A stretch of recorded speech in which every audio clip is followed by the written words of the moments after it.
अच्छा जी। तो let's move toward the lecture.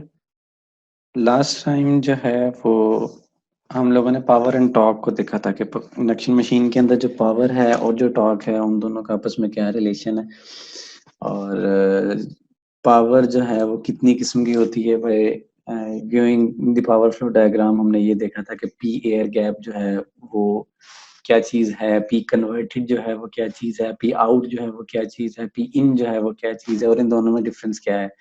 इसका मतलब ये है कि if we intend to go towards the P air gap, how do we get to it by using the value of p input, or what do we need to subtract from p input in order to get ourselves to the value of p air gap. And then if we want to get toward the value of p converted, what do we need to subtract from p air gap and in order to reach to the value of p converted, or similarly how do we get to the value of p out.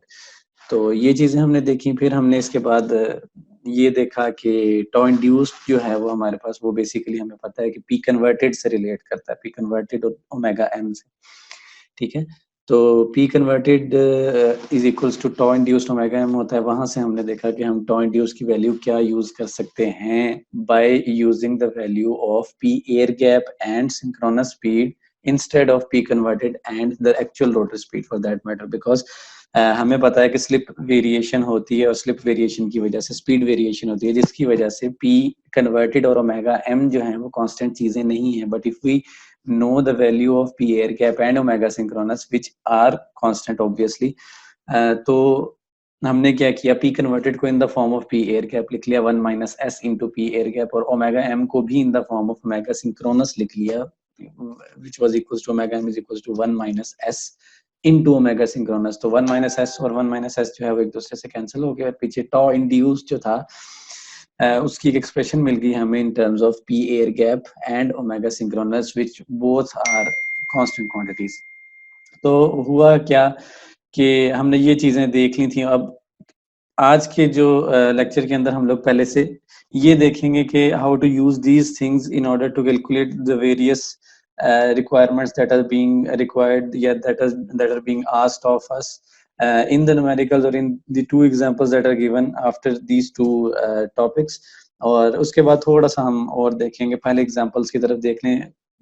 This lecture mainly relates to the application of the concepts that we studied in the last one। So example 7-2 की तरफ अगर आप move करें तो इसके अंदर उसमें उसने दिया हुआ है कि ए 480 volt 60 hertz 50 horse power 3 phase induction motor is drawing 60 amps at 0.85 power factor lagging.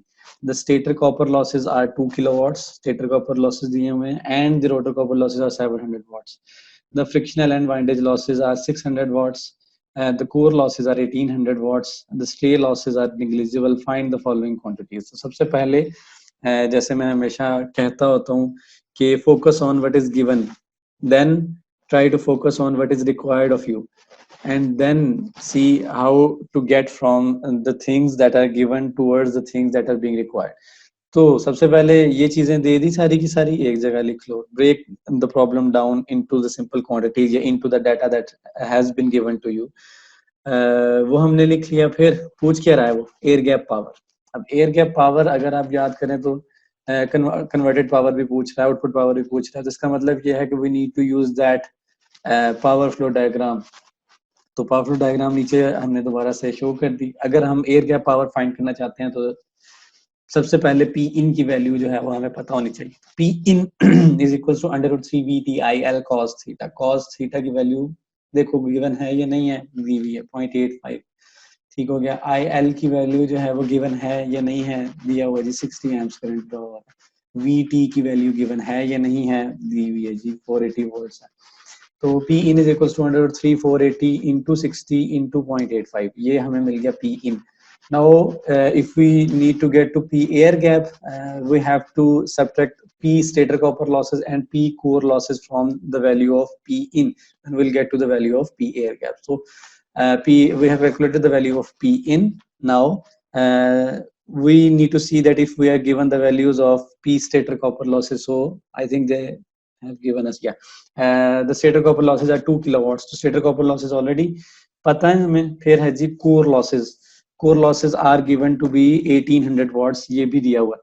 So what we need to do is we need to subtract these two quantities from P in order to get the value of PAG. तो यहाँ पे हम पहुंच गए हैं जी PAG तक. फिर आ जाएगा P converted. तो P converted को कैसे मालूम करना है? P air gap में से P rotor copper losses को हमने माइनस कर देना है. rotor copper losses are also given 700 watts, minus कर देंगे तो P converted आ जाएगा. फिर वो पूछता है जी आउटपुट पावर.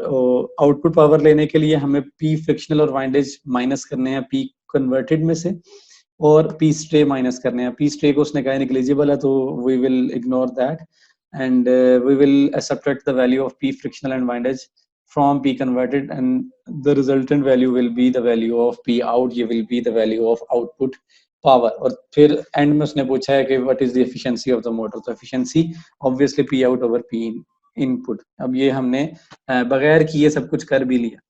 तो ये जो है वो बेसिकली इसने बताया हुआ है, वही air gap power is just the input power minus the stator I square R losses. The input power is वही वैल्यू निकाली बिल्कुल वैसे जैसे हमने बात की. P air gap is equals to P input minus P stator copper losses minus P core losses.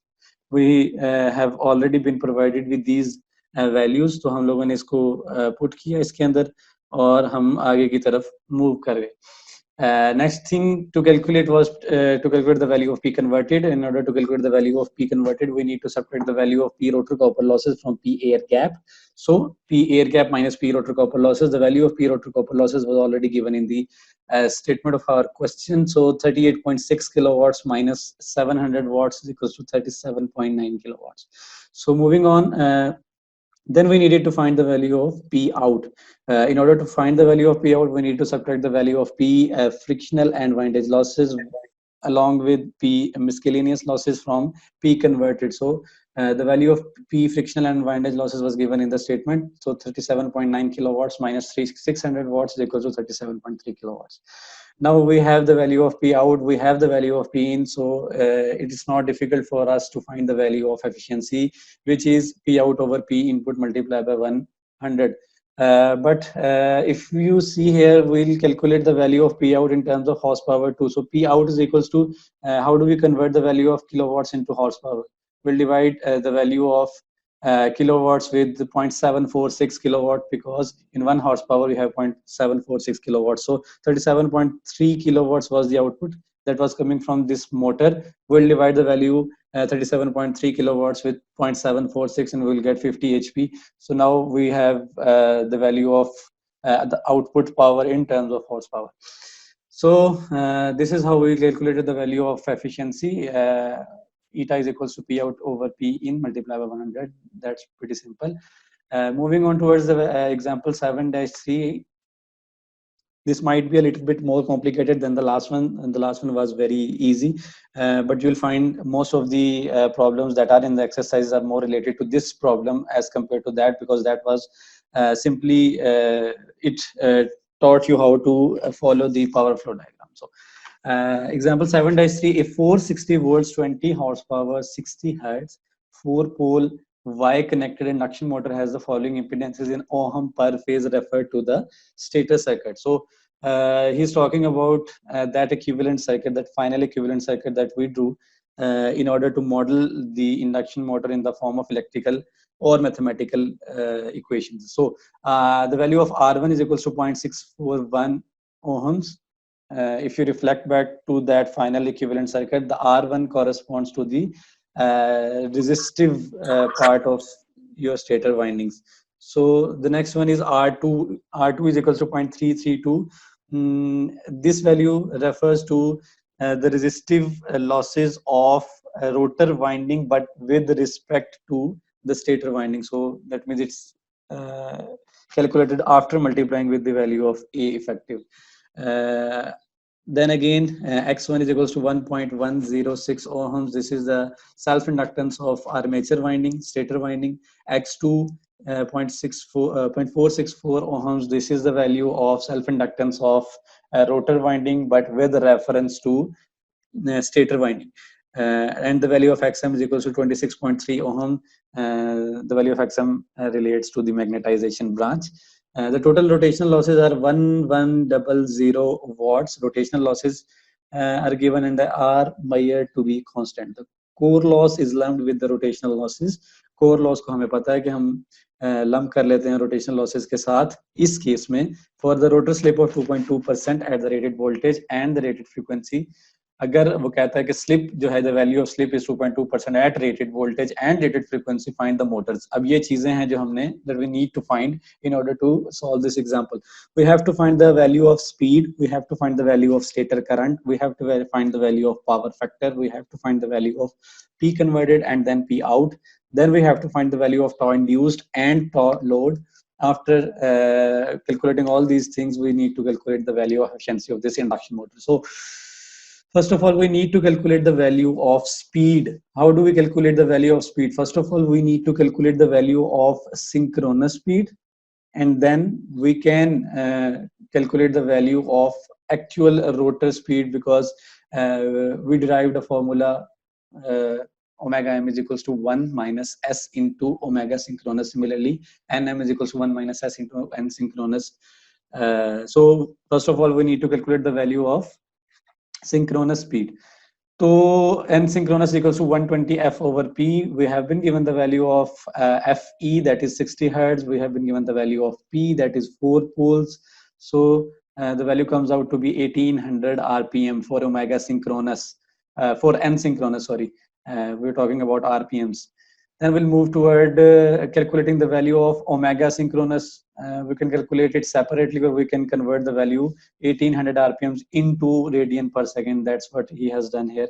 1800 rpms into 2 pi radians divided by 1 hour into 1 minute over 60 seconds, just like we have studied before. So 188.5 radian per second, that is the value of omega synchronous.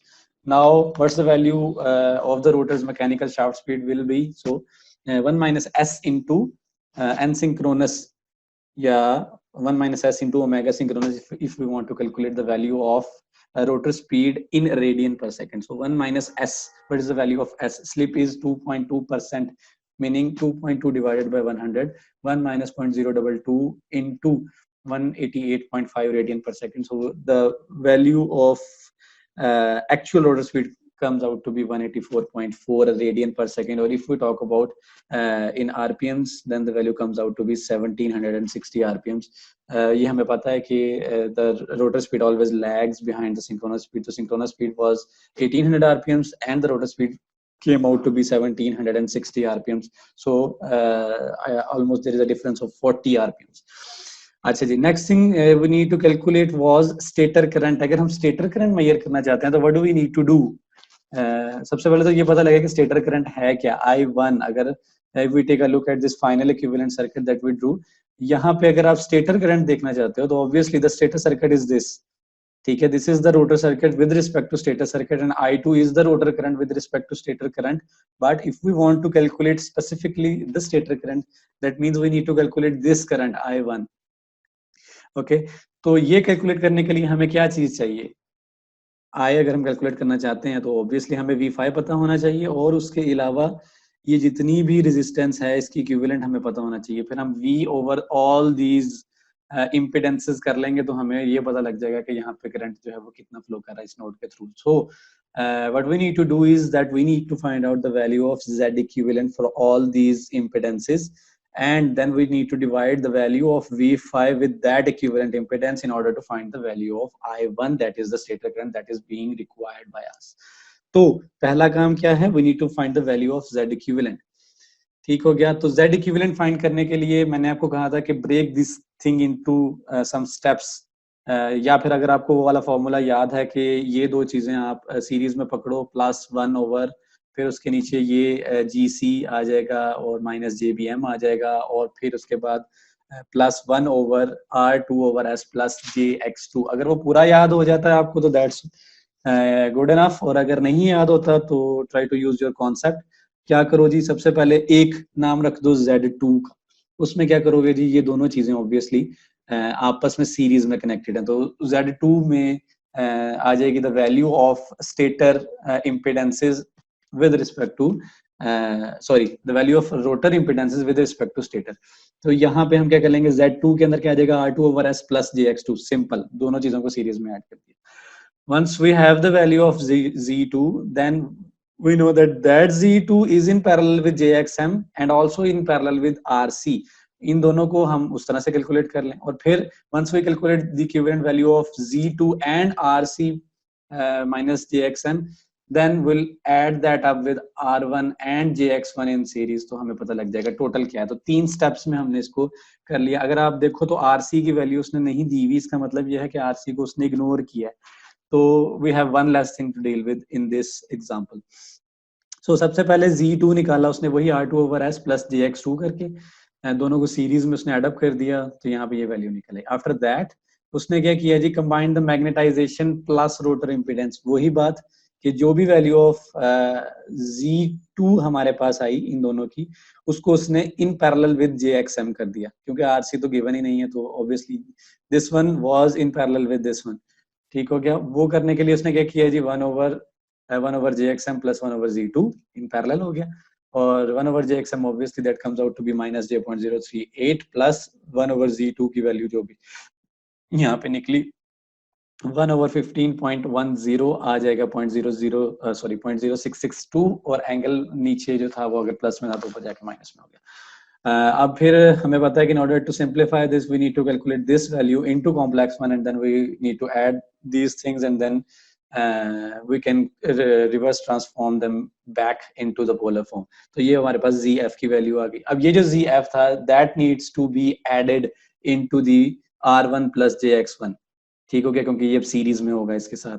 तो जो Z total निकलेगी, ये Z equivalent निकलेगी, वो Z stator plus ZF जो हमने ये निकाला। तो Z स्टेटर के अंदर वही आ गया R1 प्लस JX1 और प्लस ये जो हमने निकाला इक्विवेलेंट, इन सबको एड अप कर दिया तो ये टोटल Z आ गया। अब I निकालना आसान है, V5 over Z total. What is the value of V5? The value of V5 is 260, sorry इसके नीचे आ रहा है 266 है I think, angle 0।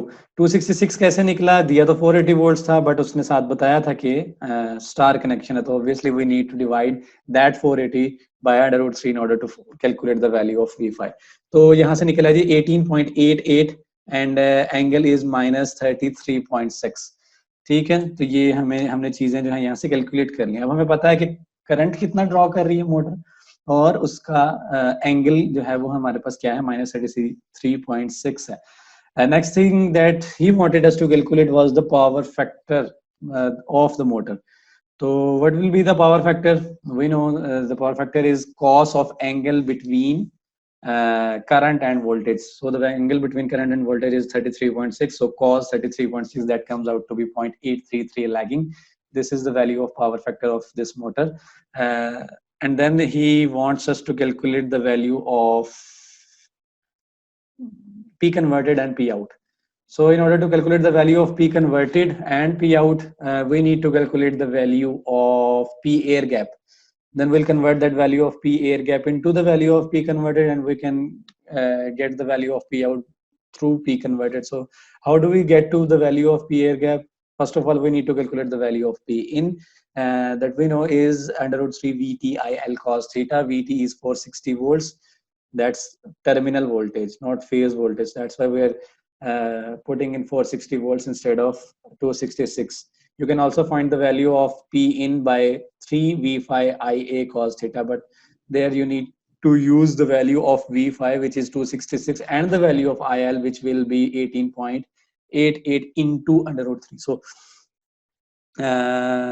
moving on, the value of P in was calculated to be 12,530. The stator copper losses in this machine are, how to calculate the stator copper losses? We know that stator copper losses are the losses that are being lost in this value of R1 right here. So I1 ka square into R, that will give us the value of stator copper losses. Okay, so stator copper losses will be 3 I1 square R1. Why would we multiply 3? Because we have 3 windings in the stator. So 685 watts came out to be the value for stator copper losses. The air gap power is given by P air gap is equal to P in minus stator copper losses. We are using once again this power flow diagram to see this one. Okay. Okay. Now we have the value of P air gap, that is 11,845. Therefore, the power converted is 1 minus S into P air gap. This is the formula that I told you that it's very important and will be used several times while while solving the questions from the exercise. So 1 minus S into PAG, the value of S is also given 2.2%. So 1 minus 0.022 into 11,845 value को multiply कर लिया, we have the value of P converted. Now if we want to convert the value of P converted to P out, we need to subtract the value of P rotational from the value of P converted. So 11,585 watts minus 1100 watts, that came out to be 10,485 watts. And if we want to convert it into HP, then we need to divide 10,485 with 746 watts. या अगर हम kilowatts में इसको convert कर रहे हैं तो that will be 10.4 kilowatts divided by 0.746 kilowatts in order to calculate the value of P out in HP, which will be 14.1 HP. So the next thing that he needed us to calculate was the induced torque. अब हमें पता है induced torque के लिए हमने formula पढ़ा था last time, PAG over omega synchronous. We know the value of PAG. We have calculated the value of omega synchronous. So value put कर दी 62.8 आ गया. Then he wanted us to calculate the value of tau load. So how do you want to calculate the value of tau load? जी शेरोज, कोई बात है?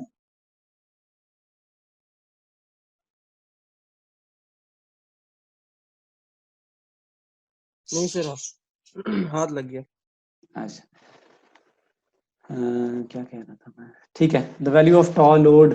तो in order to calculate the value of tau load, we need to have the values of P out and omega m. Obviously, जब हम load की बात कर रहे हैं तो हम बिल्कुल end की बात कर रहे होंगे toward mechanical end of your motor.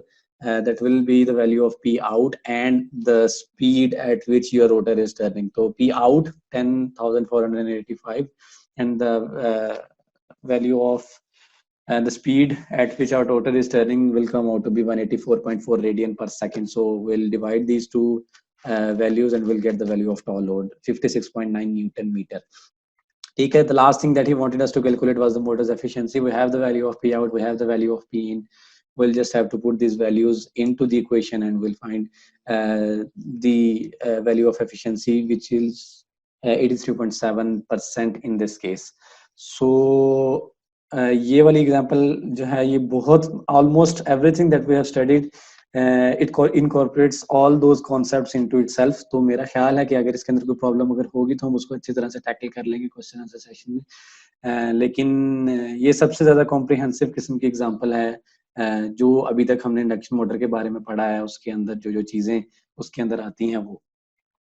Next thing अब हमें ये जो मैंने कहा था बिल्कुल एंड पे हम थोड़ा सा देखेंगे वो है induction motor torque speed characteristic. हमें पता है कि for every kind of motor we need to have a rough estimate of that motor's torque speed characteristic because those are the only things that urge us to use a certain type of motor for a certain type of application. हमें पता होना चाहिए कि ये application जो है इसको इस तरह की चीज चाहिए, इसको इस स्पीड के ऊपर इतना टॉर्क चाहिए and then we will decide कि which type of motor we are going to use to power या to serve the purpose required जो भी है वो इसके केस में.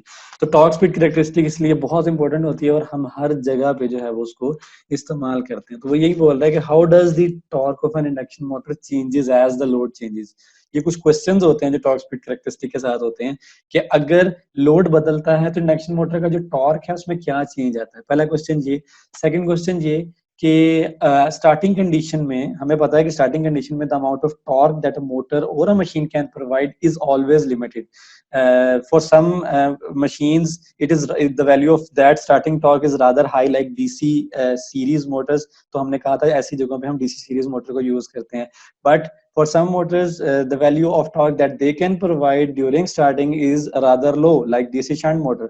तो हम लोग इन दोनों को इकट्ठा करके फिर एक डीसी कंपाउंड मोटर बनाते थे ताकि हम ज्यादा टॉर्क एट स्टार्टिंग कंडीशन भी प्रोवाइड कर सकें एंड देन हम अच्छी स्पीड जो है वो भी प्रोवाइड कर सकें एट लो टॉर्क। तो how much torque an induction motor can supply at starting condition, ये भी देखना हमें पड़ेगा।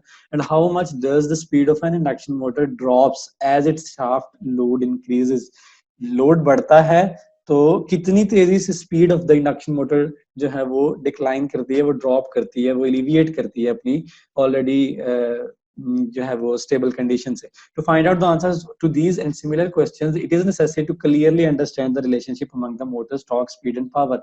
वो कहता है कि इन क्वेश्चंस का आंसर जो है वो देखने के लिए we need to clearly understand the relationship समझना बहुत जरूरी है। और रिलेशनशिप किन चीजों के दरमियान में, टॉर्क के दरमियान में, स्पीड के दरमियान में और पावर के दरमियान में फॉर इंडक्शन मोटर के टॉर्क स्पीड और पावर के दरमियान में जो रिलेशनशिप है वो किस तरह का है। अगर हम इंड्यूस टॉर्क देखें for a physical stand point, for a logical stand point जो अभी तक हम पढ़ चुके, जिसका हमें पता है कि किस तरह से मोटर हमारी काम करती है, तो इंड्यूस टॉर्क जो था वो किस तरह से काम करेगा। वो कहता है अगर हम देखें एट नो लोड कंडीशन तो हमारी मोटर चल रही हो, वही सारा का सारा concept we need to reflect back to that concept. हमें पता होना चाहिए कि इंडक्शन मोटर कैसे काम करती थी। अगर उससे थोड़ा सा उसकी तरफ जाएं तो आपको याद होगा कि एट नो लोड कंडीशन हुआ क्या था कि स्टेटर को हमने एक 3 फेज सेट ऑफ करंट्स जो थे वो हमने प्रोवाइड कर दिए। एज ए रिजल्ट एक रोटेटिंग मैग्नेटिक फील्ड पैदा हुई जिसको BS का नाम दिया, जो रोटेट कर रही थी एट सिंक्रोनस स्पीड, और वो उसने कट किया हमारे रोटर की बार्स को। Rotor was stationary at the starting condition. जब उसने कट किया तो वो जो वैल्यू ऑफ V थी दैट वाज टू हाई, वो वैल्यू ऑफ V की वजह से करंट पास किया, करंट की वजह से उसके ऊपर फोर्स अप्लाई हुई, टॉर्क अप्लाई हुआ। एज ए रिजल्ट उसने मूव करना स्टार्ट कर दिया, और जैसे उसने मूव करना स्टार्ट किया obviously the value of a relative motion V was going to deteriorate. तो फिर क्या हुआ, value of E was also going to deteriorate और value of I was declining, the value of tau was declining। तो ये सारी चीजें चलती रही। हुआ क्या, स्टेबल कंडीशन कब होगी, जब मोटर जो है वो very close to synchronous speed हमारे पास पहुंच जाएगी, और उस जगह पे the value of V will be very low obviously, क्योंकि बहुत कम हो जाएगा हमारा जो रिलेटिव स्पीड है synchronous the rotating magnetic field और the value of sorry omega for the rotor, क्योंकि वो अप्रोच कर चुकी है हमारे सिंक्रोनस स्पीड को, तो वैल्यू ऑफ V जो है वो बहुत कम हो जाएगी। उस जगह पे जब वैल्यू ऑफ V कम हो गई तो E कम हो जाएगी, E कम होगी तो I कम हो जाएगा, I कम होगा तो F कम हो जाएगा, F कम होगा तो टॉ कम हो जाएगा। तो ऑब्वियसली ये वाली चीजें जो है वो हमें थोड़ी कम नजर आएंगी एट नो लोड कंडीशन, क्योंकि वो और कोई लोड उठा नहीं रही। तो यही बात इसमें लिखी हुई है कि the voltage induced in the bars of the rotor is very small, the resulting current flow IR is very small, also because the rotor frequency is very small। rotor frequency भी कम होगी क्योंकि near to the synchronous speed जो है वो rotate कर रही है, तो रिएक्टेंस ऑफ रोटर जो है वो भी ऑलमोस्ट जीरो होगी। हमें पता है that directly depends on the value of frequency. तो वो यही बोलता है कि the maximum rotor current IR is almost in phase with the rotor voltage. इस केस के अंदर जो IR है वो ER के ऑलमोस्ट इन फेज होता है, ठीक है। क्यों, क्योंकि ज्यादा करंट खींच ही नहीं रहा, सिर्फ थोड़ा सा फर्क है और थोड़ी सी जो है वो इंडक्शन फिनोमेना इसके अंदर जो है वो इंक्लूड हो रहा है, लेकिन स्टिल थोड़ा सा तो फर्क होगा, लेकिन ऑलमोस्ट वो कह रहा है कि इन फेज होगा ER के साथ। The rotor current thus produces a small magnetic field BR at, अब हमें पता है अगर IR कम है तो उसकी वजह से पैदा होने वाली BR जो है वो भी कम होगी, और वो जो BR है वो B नेट से 90% लैग कर रही होगी, वो हमेशा ही करती है, हमें पता है। ये इस फिगर के अंदर अगर आप देखो तो आपको नजर आ रहा होगा, this is the value of B net, this is the value of BR which is lagging 90 degrees from the B net। the value of BR is very low because the value of IR is very low, ठीक हो गया। और the value of IR is very low is because the value of ER is very low, the value of ER is very low is because the value of V is very low, the value of relative motion is very low। so notice that the stator current must be quite large। वो कहता है stator current जो है वो even at no load जो है वो भी काफी ज्यादा होगा, रोटर करंट बहुत कम है लेकिन स्टेटर करंट जो है वो काफी ज्यादा होगा, since it must supply the most of B net. अगर आप देखो तो जो बी नेट है, हमें पता है कि BS और BR दोनों चीजें जो हैं वो सप्लाई हो रही है स्टेटर के थ्रू, रोटर को तो हमने कोई एक्साइटेशन नहीं दी। तो वो कहता है कि जो बी नेट सारे का सारा है वो सारे का सारा ड्यू टू स्टेटर आ रहा है। तो स्टेटर में से करंट जो है वो at even and no load भी काफी गुजर रहा होगा, क्योंकि उसने बीएस भी पैदा करना है, उसने बीआर भी पैदा करना है, और इन दोनों का सम अगर आप कर लें तो ये कह सकते हैं कि उसने बी नेट सारे का सारा जो है वो खुद पैदा करना है। तो इसीलिए वो कहता है कि this is why the induction motor have large no load current as compare to the other types of machine. इस वजह से वो कहता है कि इंडक्शन मोटर का जो है वो नो लोड करंट जो है वो ज्यादा होता है as compare to the other kind of other types of machine. तो the induced torque which keeps the motor running is given by, induced torque हमें पता है कि किसके बराबर होता है, K into B R cross B net.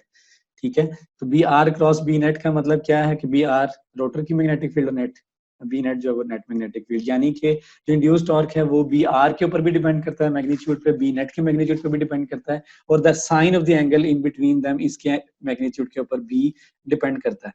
ठीक हो गया।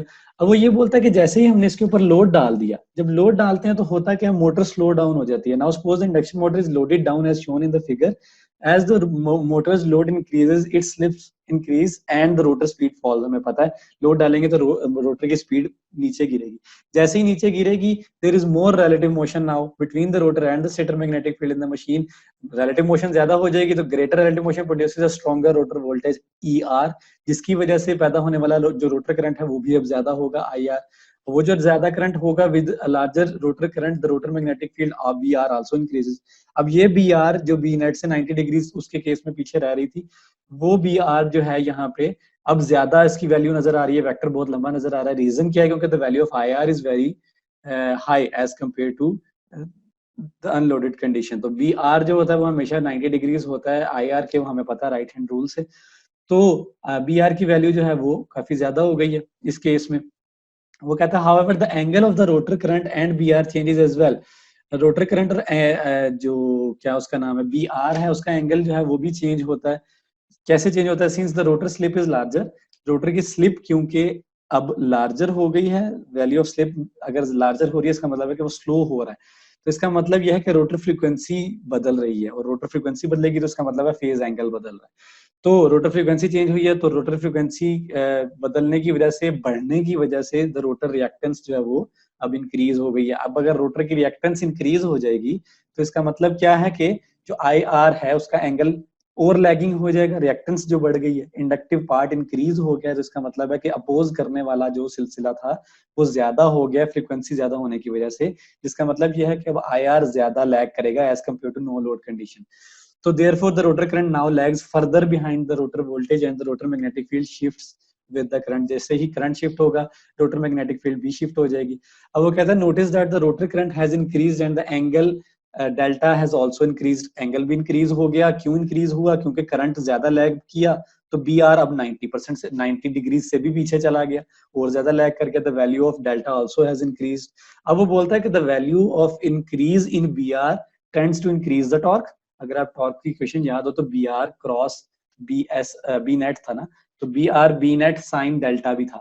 वो कहता है कि जो increment in the value of B R है इसका मतलब है टॉ इंड्यूस बढ़ रहा है, लेकिन उसी वक्त वो कहता है कि increase in the angle of delta जो है वो डिक्रीज करता है टॉर्क। रीजन क्या है कि डेल्टा पहले नो लोड कंडीशन में 90 डिग्रीज पे था, और जब हमने लोड डाला तो वो 90 डिग्री से भी ऊपर जाना शुरू हो गया। वो कहता है कि एट ए टाइम दो चीजें टॉ इंड्यूस के ऊपर इफेक्ट कर रही हैं, एक increment in the value of B R और एक increment in the value of delta. अब वो कह रहा है डेल्टा की वैल्यू जब 90 से ऊपर निकलती है तो इसका मतलब है कि साइन 90 से ऊपर जब जाएगा तो वैल्यू नीचे गिरना शुरू हो जाएगी।